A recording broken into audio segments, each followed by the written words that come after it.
Hi everyone, in this video we're going to be discussing little to big proportions in similar triangles that are a little bit more difficult than we're typically used to.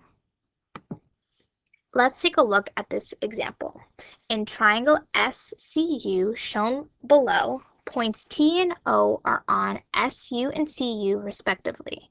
Segment OT is drawn so that angle C, which we should mark, is congruent to angle OTU. That's very important to mark.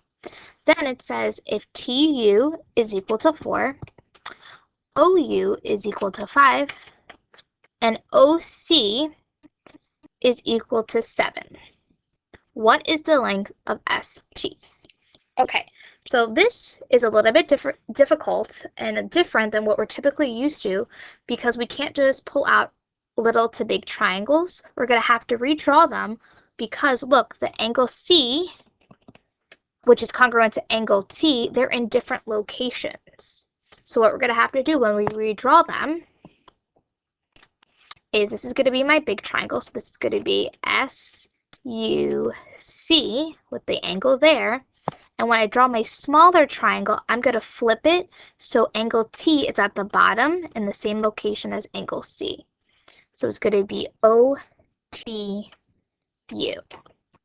Then I'm going to, again, make sure we fill in everything correctly.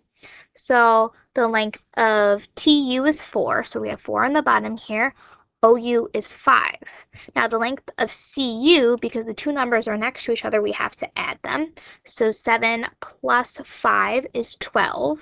So that means CU at the bottom is 12. And the length of SU, which is the top here, we're going to have to add X and 4 together. So we have X plus 4. Again, you can line up the letters as well. OTU. That's the smaller triangle, and SCU. So we still want to set up our little to big proportion. We'll put an L, the little triangle. So the 5 corresponds to the X plus 4, and the 4 corresponds to the 12. Then we have to cross multiply. 5 times 12 is 60.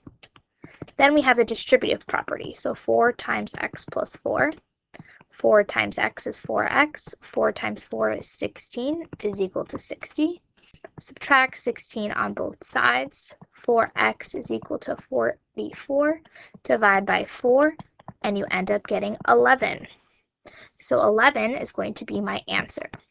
So it's important that when you redraw the triangles, the angles that are congruent are in the same location.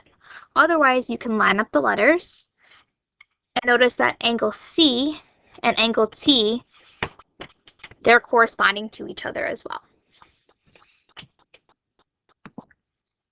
Let's look at the next question.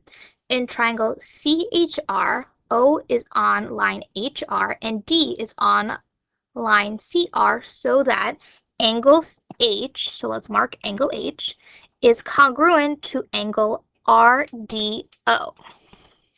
Make sure you mark that. Then if RD is 4, RO is 6, and OH is 4. We want to know the length of CD. So we can again line up the letters. So we can do our small triangle RDO, RDO, over our big triangle RHC. Now look, make sure that your angle H and your angle D are corresponding, which they are. So I'm going to redraw the triangles. So I'll draw my small triangle, or my little triangle, and I'm going to flip it so angle D is at the bottom, O here, R here, label, so DR is 4, OR is 6. Then I'm going to draw my big triangle. Angle H is here, C, and R.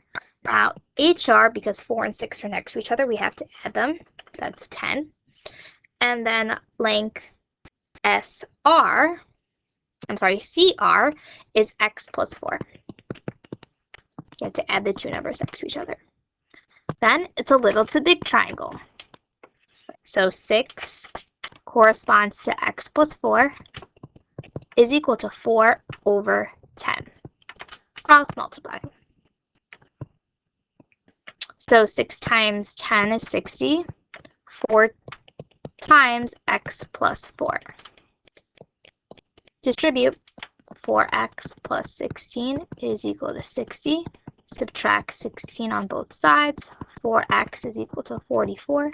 Divide by 4, and you get x is equal to 11. And they want the length of CD, so x is 11.